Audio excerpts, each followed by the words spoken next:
The hidden history of Iran-Israel friendship.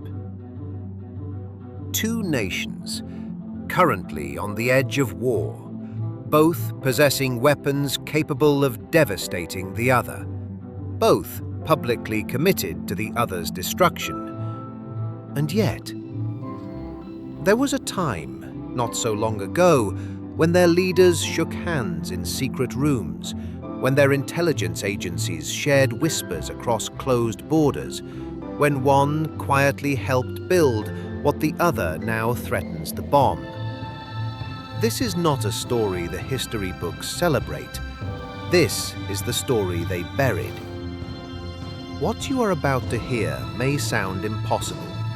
Iran and Israel, sworn enemies, bitter rivals, were once something else entirely. Allies. Not just allies in the casual sense of the word. Close allies, strategic partners, nations bound by secret agreements, covert dealings, and a friendship so deep that it survived at least for a while. And here is the detail that will truly unsettle you. The very nuclear program the world fears today, the one that threatens to ignite an entire region, was launched with the blessing of Israel and the United States. So what happened? How did two nations build something so close only to become each other's greatest nightmare? Who was watching from the shadows, determined to tear it apart? And what was the single moment, the turning point, when trust collapsed and something darker took its place? Stay with me. To understand how this alliance was born, you must first forget the Middle East as you know it today. Picture it differently. The year is the early 20th century.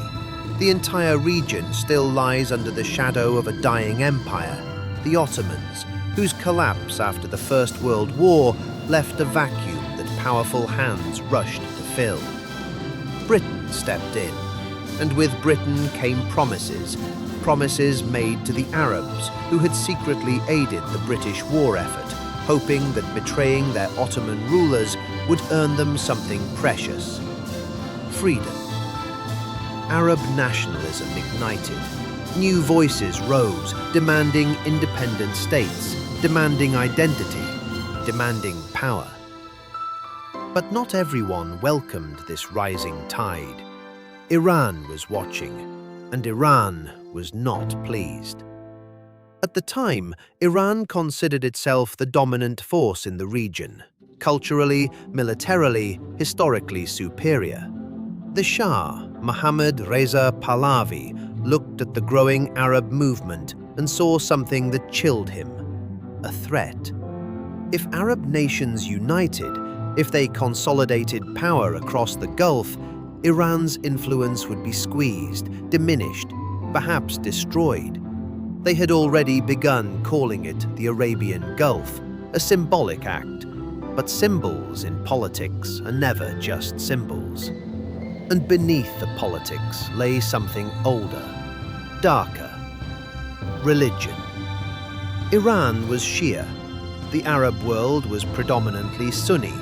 For centuries, both sides had circled each other in a quiet, unspoken contest, each believing itself the rightful heart of Islam.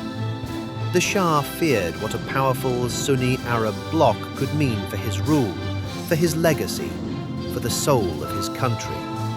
He needed allies, and he would find them in the most unexpected place imaginable: